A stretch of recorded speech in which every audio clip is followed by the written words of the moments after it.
안녕하세요. 크립토TV입니다. 이번 시간에는 절대로 이번에는 기회를 놓치지 말자라는 제목으로 말씀을 드려볼까 합니다. 이더리움 재단에서요. 9.7억 달러, 뭐 우리 돈으로 치면 거의 1조가 넘는 이제 자산을 들고 있다. 이제 9.7억 달러 중에서 7.8억 달러 이상은 코인으로 들고 있는데 그 코인은 당연히 대부분 이더리움이겠죠. 자, 보고서에서 향후 수년간 이더리움 생태계 핵심 공공재에 자금을 지원할 것이다. 자, 이것을 위해서 주기적으로 이더리움을 팔 것이다. 팔아서 자금을 확보하고 강세장에서 법정화폐의 저축을 늘린 다음에 약세장이 왔을 때 지출할 것이다 라고 설명했습니다. 우리가요, 사실 그 직장이다, 뭐 사업이다 해서 다들 바쁘게 사시기 때문에 이런 어떤 헤드라인 뉴스를 대충대충 슬쩍슬쩍 보면 사실 투자자 입장에서 필요한 어떤 통찰력을 갖추기가 쉽지 않다라는 생각이 듭니다. 자, 이것도 지금 얼핏 보시면 이더리움 재단에서 이더리움을 판다고? 이거 망한 거 아니야? 라고 얼핏 보면 생각을 하실 수 있습니다. 근데 여기서 주기적으로 이렇게 이더리움을 왜 판다고 했습니까? 강세장에 팔아가지고 자금 쌓아놔서 필요한 곳에 돈을 보내겠다. 그리고 약세장에 지출할 것이다. 지금 이렇게 얘기를 했지 않습니까? 우리가요, 코인 투자를 왜 하십니까? 저희가 항상 뭐 무엇인가를 할 때요, 어떻게도 물론 중요합니다. 근데 저는 그것보다 더 중요한 게 왜 하냐가 저는 가장 중요하다고 봅니다. 코인 투자 왜 하냐? 그냥 쉽게 말하면 내년에 평생 20년, 30년 평생 쓸 돈을 벌기 위해서 투자를 대부분 하시겠죠.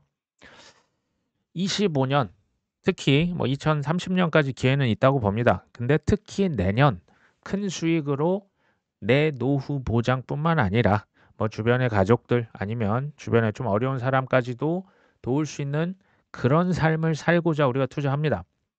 이더리움 재단이 지금 저희랑 사실 똑같아요. 뭐라고 했습니까? 강세장에 팔아서 비싸게 팔아서 뭐 하겠다? 약세장에서 우리는 이걸로 생활을 한다는 거고요. 이 친구들은 생태계 이더리움을 위해 쓰겠다라는 거예요. 싸게 사서 비싸게 팔 것이다 라고 얘기를 했고요. 자, 그렇게 해서 하락장을 준비하겠다. 우리로 치면 노후를 준비하겠다. 사실은 지극히 정상적인 발언입니다. 남들보다요, 같은 투자자로서 한번 조금만 더 여유를 가지고 깊이 생각을 하는 게 저는 성공과 실패를 가를 수 있는 차이가 될 수 있다라고 보고 있습니다. 자, 최근에 블록타워 캐피털이라고 하는 곳이 디파이 코인을 특히 제가 뭐 요즘에 많이 가격이 올랐던 아베와 유니스왑을 사고 있다 카더라 이런 소문이 떴습니다. 그리고 해시키 글로벌 중국의 뭐 대표적인 세력 거래소라 보시면 됩니다. 여기에서 스위를 상장했다. 최근에 디파이 코인과 도지코인, 뭐 솔라나, 스위 이런 코인들의 가격 상승세가 뭐 최근에 이더리움도 좀 올랐습니다. 무섭습니다. 근데 제가 이런 코인을 소개를 한다고 해서 그러니까 이게 사람마다 투자자의 성향들이 천차만별이세요.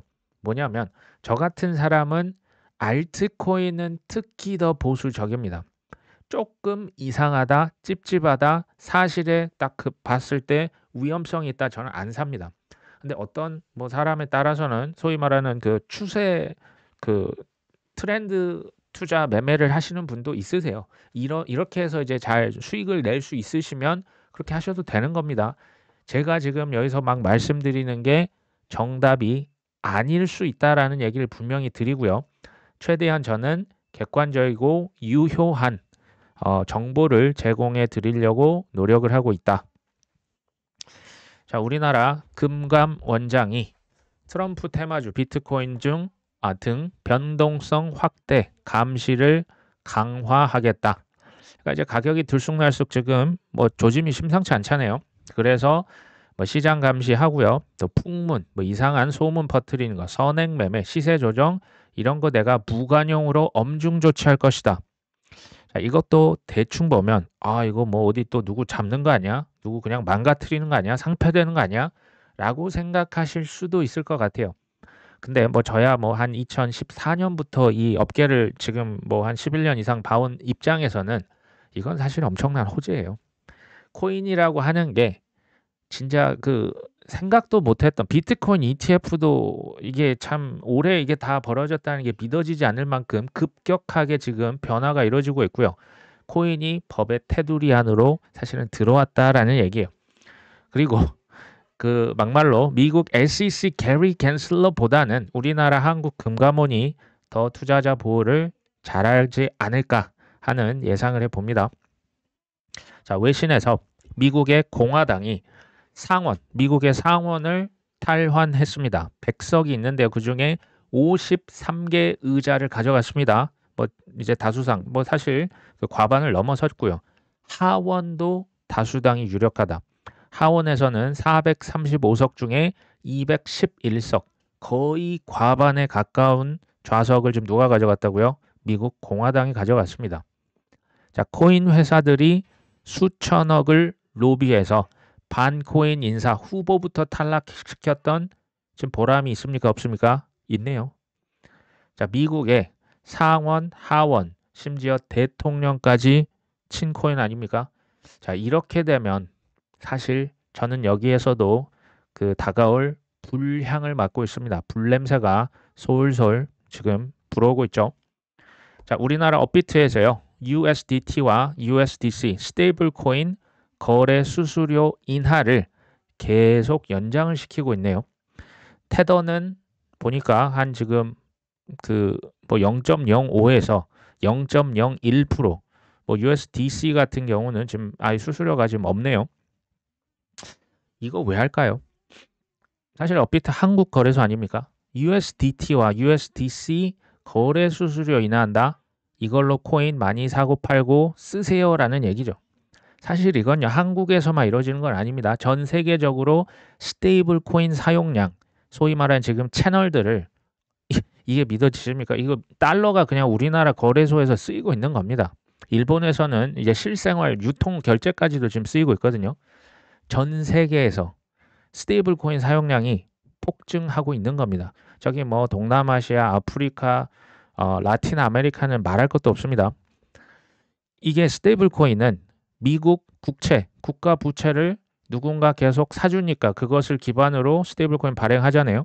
우리 같은 개인이나 기업들은 이걸로 돈 법니다. 그리고 송금 수수료 할 때 뭐 여러 가지 그 싸고 빠르기 때문에 효용을 실제로 제공을 하고 있는 거예요. 뭐가? 스테이블 코인이.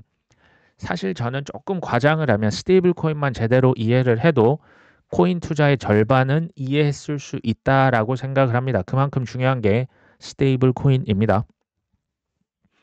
미국의 디트로이트, 이제 미시간주의 디트로이트에서 세금 납부할 때 비트코인 또는 암호화폐 옵션을 추가했습니다. 자, 페이팔을 통해서 지금 세금 납부 옵션을 집어넣었는데 이게 이제 비트코인 및 암호화폐라 지금 얘기를 했는데 저는 반드시 USDC는 여기 들어갈 것이다. 테더도 전 들어갈 수 있다고 보는데요. 페이팔이라면 페이팔 스테이블 코인도 집어넣으려고 하겠죠. 이래저래 뭡니까? 스테이블 코인을 많이 쓸 겁니다. 자, 트럼프가 뭐 여러 공약 중에 CBDC는 없을 것이다. 기억하십니까? 정말 그럴까요? CBDC를 제가 생각하는 시나리오는 두 개가 있는데요. 연준과 엄밀히 말하면 연준은 그 독립성이 있는 기관이긴 합니다. 그러니까 트럼프가 워낙 압력을 세게 가하기 때문에 뭐 지켜봐야겠지만 CBDC 이렇게 해놓고 지금 당장 미국은요 CBDC를 한다고 해도 제일 마지막에 할 나라가 미국입니다. 그러니까 당분간 없을 것일 가능성도 있고요. 아니면 서클에서 발행했던 블락락이 투자했던 USDC에 기능만 몇 개 추가해서 CBDC화 시킬 수 있습니다. 이거 얼마든지 가능한 옵션이다. 트럼프의 의견 뭐 그냥 그러려니 하시면 됩니다. 반드시 이루어질 것이다. 글쎄요. 뭐 지켜보면 알겠죠. 자, 알트코인 시즌 지수가 34다. 자, 코인 마켓캡 여기 뭐 유명한 사이트잖아요. 코인 정보를 볼 수 있는 정보 플랫폼에서 알트코인 시즌 지수를 보니까 이거 새로 만든 거예요. 시가총액 상위 100개 코인을 비트코인 간의 가격 등락률을 비교해서 책정을 했다. 사실 뭐 한 달 전, 두 달 전만 해도 알트코인 죽었다, 이더리움 뭐 거의 쓰레기다라는 얘기까지 나왔던 거 혹시 기억나십니까? 뭐 그렇게 먼 과거는 아니죠. 지금 코인 마켓캡 이런 뭐 정보 제공 업체, 뭐 코인 거래소, 증권사, 은행들, 카드사, 아니면 뭐 트위터, 카카오, 네이버의 라인 같은 SNS, 뭐 텔레그램 마찬가지죠. 알트코인 없으면 이 친구들 어떻게 될까요? 장사가 힘들 것 같은데요. 비트코인만 있으면 이런 알트코인 지수를 만들 이유가 있겠습니까? 그리고 알트코인 현물 ETF, 여러 가지 파생 상품, 이게 탑 뭐 30 지수를 만드는데 알트가 없으면 탑 30이 되겠습니까? 파생 상품, 뭐 선물 옵션, 뭐 2배, 3배, 밑으로 위로. 자, 이런 것들을 플러스 RWA까지도 알트코인이 없으면 사실상 불가능합니다. 비트로만 이게 가능하다? 안 됩니다. 기존에 크립토 피어 앤 그리드 인덱스, 뭐 크립토 공포 탐욕 지수라고 있었잖아요. 이게 크립토라고 쓰여져 있지만 실은 비트코인 지표입니다. 비트코인 공포냐 탐욕이냐만 나타내기 때문에 사실 우리가 알트코인에 대한 그 갈증이 있었잖아요. 그래서 코인 마켓캡에서 이걸 보완하기 위해서 만든 지수라고 보시면 됩니다. 자, 알트가 다 망해서 사라진다? 이런 지수를 왜 만들겠습니까? 저는 맨날 뭐 1년 전부터 말씀드린 것 같습니다. 미국의 주식 S&P 500 지수, 나스닥 지수, 다우 존스 지수처럼 이미 CME에서 이미 나스닥에서 코인 벤치마크 지수 만들어 놨습니다. 나중에 거기에다 전 세계가 투자할 겁니다. 자, 오후에 방송하는 제 동생은 뭐 얼마 전에 그 비트코인에 대해서 강조를 했던 것으로 제가 들었어요. 저는 동의합니다. 동의하는데 여기서 제가 드리고 싶은 얘기는 비트코인이 왜 중요하냐, 그리고 저 같은 경우는 알트코인에 또 큰 기회가 있을 수 있다요. 이런 것들을 다 들어보십시오. 저나 동생이 의견이 똑같지는 않거든요. 들어보시고 스스로 종합적으로 판단을 내려보시면 좋을 것 같습니다. 자, 외신에서 이더리움이 레이어 2가 지금 활동이 많이 증가하고 있어서 이더리움 네트워크 수수료 수익이 증가할 것 같아 라는 의견을 코인텔레그래프가 보도를 한 거죠. 이더리움 11월달 레이어 2 지금 3월보다 일평균 3배 이상 많은 트랜잭션 데이터를 메인넷에 제출하고 있다. 자, 이건 참고로 상식적으로 말씀을 드리면 레이어 2라고 하는 건요, 그러니까 여러 가지 그 거래 처리를 하잖아요. 더 빠르고 싸게 해주는데 그 최종 거래 내용만 이더리움 그 레이어 1 진짜 이더리움 블록체인에 제출을 합니다. 그러니까 이제 레이어 2에서 다 처리하고 이더리움은 거래가 진짜만 기록이 되는 이런 구조로 되어 있습니다.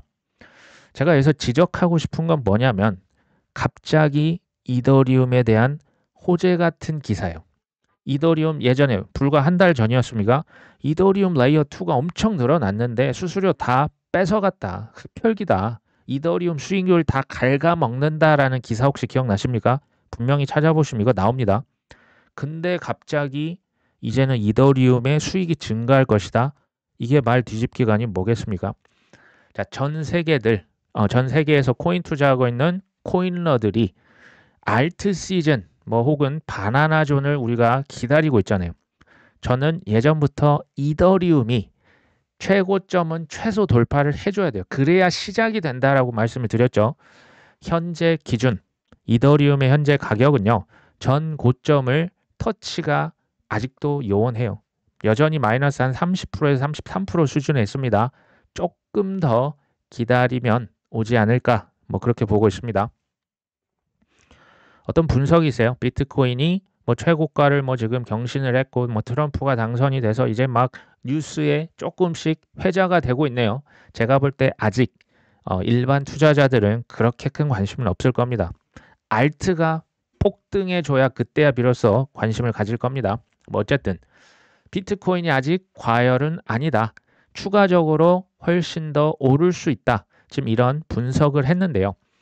이게 사실 말이거든요. 좀 더 객관적인 자료는 없을까요? 제가 그 라울 팔이 운영하는 그 거기에서 한 자료를 제가 좀 가져왔습니다. 아마 제 동생도 이 자료를 가지고 저랑 조금 다른 관점에서 설명을 드릴 수도 있을 것 같습니다. 자, 어찌됐건 지금 GM이 검정색 보이시죠? 이게 비트코인 사이클 탑 어떤 지표라고 보시면 됩니다. 2011년도 뭐 우리는 기억도 못하겠지만 이때 한번 탑을 찍었죠.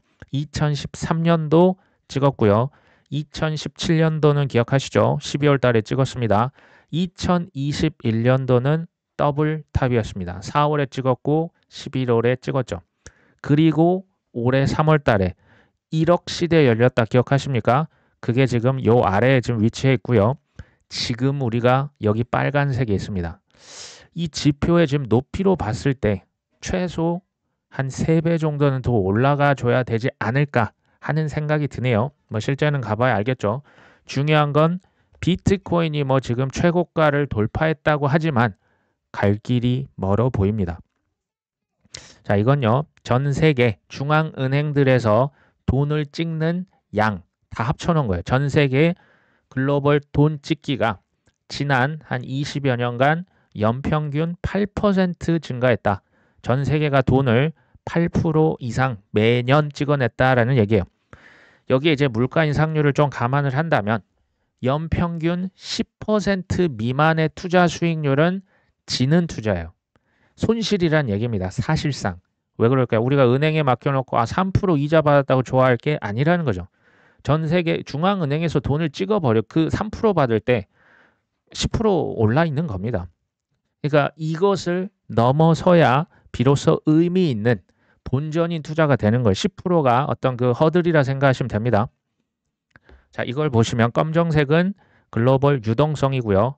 빨간색은 나스닥 지수입니다. 미국의 우리가 좋아하는 인공지능, 뭐 빅테크 기업들 다 나스닥에 있죠. 보시면 어떤 생각 드십니까? 거의 일치하죠. 돈 찍어낸 만큼 정확히 그만큼 오르는 겁니다. 뭐 약간 유동성이 떨어졌다, 그만큼 떨어졌다는 거예요.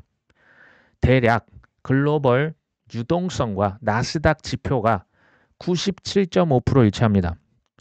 이거 이해되십니까? 거의 똑같이 움직인다는 거예요. 나스닥이 실은 본전이다 이겁니다. 비트코인 볼까요? 검정색이 글로벌 유동성이고요. 빨간색이 비트코인 가격이거든요. 이건 보면 이제 그 유동성 돈 찍었을 때 비트코인 조금 더 많이 오르죠. 그리고 조금 줄였을 때는 비트코인 더 많이 떨어집니다.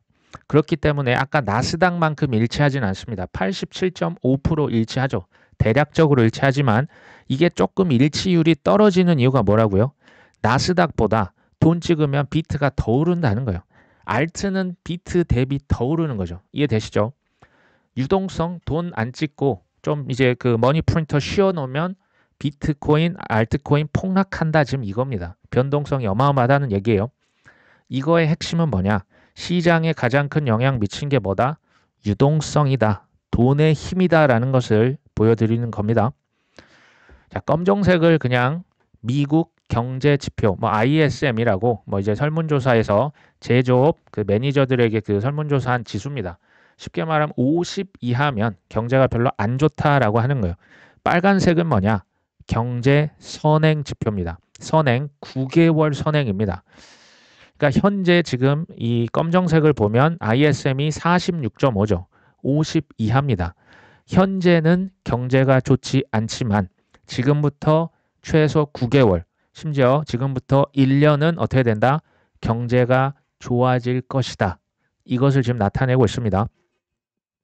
이 비즈니스 사이클이거든요. 경제의 지표가 이 사이클이 돈 찍는 유동성 사이클이랑 대충 맞아 떨어집니다. 이 유동성 사이클이 미국의 4년마다 한 번씩 있는 미국의 대선 사이클. 이 미국의 대선 사이클과 비트코인 반감기가 대략 일치합니다. 이거를 이해하시면 사실 코인 절반은 이해하셨다라고 봐도 무방할 만큼 중요한 겁니다.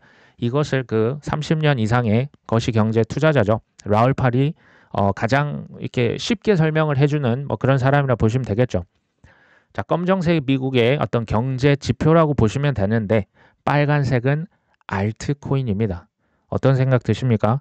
그러니까 경제가 좋아지면 알트코인 우르르 올랐다가 경제가 나빠질 것 같으면 우르르 떨어지죠. 유동성이 돈이 풀리고 경제가 좋아지면 알트가 급등한다라는 얘기예요.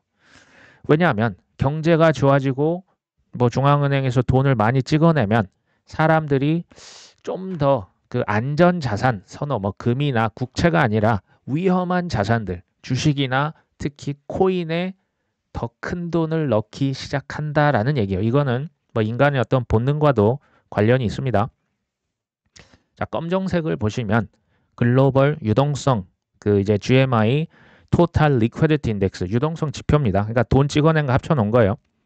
근데 여기 보시면 빨간색 보이시죠? 웨지 패턴. 이게 뭐냐면 머니 프린터를 조금 쉰 겁니다. 돈을 계속 찍어줘야 되는데 조금 쉬었더니 가격이 침체로 들어가고 그 이후에 비트코인 빨간색 가격이 솟구치죠. 마찬가지로 2018년, 19년 머니 프린터 조금 멈췄습니다. 그리고 나서 20년, 21년 하늘로 날아갔습니다. 지금 보이십니까? 22년과 23년 머니 프린터 이제 뭐 그 조금 작동을 중단을 시켜 놨었죠. 그리고 나서 뭐 2024년 그리고 25년 어떻게 될까요? 오르지 않겠냐 이 얘기입니다. 비트코인 사이클 뭐 크게 보면 지금까지 총 4번이 있었죠. 첫 번째 지루한 존 보이십니까? 여기에 있었다가 하늘로 2013년 날아갔죠. 두 번째 사이클 지루한 존 2016년 이때 투자하신 분 혹시 계십니까? 2016년 정말 지루했습니다. 2015년은 뭐 최악이었고요. 하지만 2017년 우리의 기대를 한참 뛰어넘게 올랐죠. 세 번째 2020년 마찬가지예요. 이때 여름부터 저기 뭐 코로나 3월 달에 그 빔이 있었고요. 그냥 1년 내내 솔직히 재미없었어요. 2020년 한 11월 되니까 오르기 시작했거든요. 마찬가지로 21년까지 상승을 했었죠. 지금 여기 있습니다. 24년 3월 뭐 1억 500만 원 찍고 거의 한 몇 개월입니까? 한 8개월 동안 사실 뭐 재미없었잖아요. 이게 지루한 존이라 이겁니다. 앞으로 어떻게 될까요? 이게 조금 복잡하실 수 있는데 제가 간단히 말씀드리면 검정색을 그냥 비트코인 가격입니다. 빨강색은 글로벌 머니 서플라이, 그러니까 유동성이죠. 검정색과 빨강색이 대략 비슷하게 지금 움직이고 있는 거 보이십니까? 이게 주기라고 하는 거고요. 이 파란색, 이게 이제 유동성, 전 세계 글로벌 경기의 주기가 있어요. 이게 내년 25년 어느 시점, 이거 몰라요. 상반기, 하반기 모릅니다. 어느 시점에 유동성이 피크를 찍을 것이다. 이때 언젠가인지 모르지만 유동성과 비트코인 가격, 경제 사이클이 피크를 찍는 그 순간이 올 것이다. 지금 이렇게 보는 거예요. 자, 그러면서 라울 팔이 조언 아닌 조언을 합니다. 일반 투자자들 특히 90% 이상의 돈을 최상위 3개 코인에만 투자해라. 뭐 예를 들면 비트, 이더, 본인은 솔라나에 투자를 했다. 그리고 조금 이제 수위를 들고 있다라고 하는데요.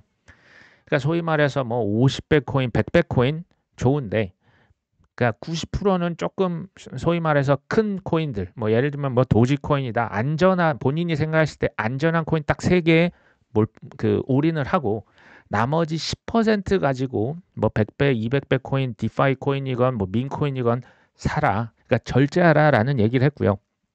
세 번째, 레버리지를 절대 쓰지 말아라. 레버리지 쓰면 기회 자체가 그냥 다 날아가 버릴 수 있거든요. 마지막으로는 이제 그 라울팔은 2030년까지가 마지막 기회라고 봅니다. 2030년이 되면요. 이전에 인터넷처럼 소위 말하는 그 지갑 주소들, 그러니까 블록체인 사용자들이 폭발적으로 증가하는 마지막 그 구간이 2030년이요. 2030년부터는 정체될 것이다라고 예측을 하는 거예요. 그렇기 때문에 지금 특히 이제 내년도와 2030년까지 해서 제발 마지막 기회다. 망치지 말아라. 이렇게 조언을 하면서 이게 끝나더라고요. 마지막으로 제가 뭐 이 기사를 한번 가져왔습니다. 금투세 뭐 사실상 폐지가 확정이 됐죠. 그러면서 가상자산 코인 과세도 2년 유예에 힘이 실린다.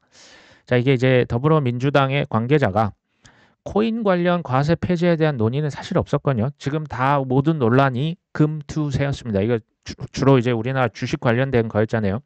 이게 주식이 폐지된 상황에서 무엇을 위해서? 형평성을 위해서. 제가 계속 말씀을 드렸던 게 형평성입니다. 주식만 세금 내는데 코인은 안 낸다? 말이 안 되는 거죠. 같이 갈 것이다라고 그래서 계속 얘기를 드렸던 겁니다. 근데 지금 이제 주식이 어느 정도 물이 건너갔죠. 그래서 이제 더불어민주당 민병덕 의원님이 이런 얘기 하시네요. 코인 분야가 향후 업권법을 통해서 산업으로 인정을 받아야 제대로 된 소득이라 할 수 있으며 정당한 과세라고 볼 수 있다. 현재로서는 유예되는 게 맞다. 다시 한번 말씀을 드려보려고 합니다. 길게 보면 2030년인데요. 짧게 보면 내년에 아주 큰 기회가 옵니다. 심지어 세금도 이게 합법적으로 지금 유예가 될 가능성이 이거 거의 90% 이상 이제 구분응선 넘은 겁니다. 마지막 기회입니다. 이번 기회를 기필코 절대로 제발 놓치지 말자. 자, 오늘 방송은 여기까지 합니다. 오늘도 끝까지 시청해 주셔서 감사합니다.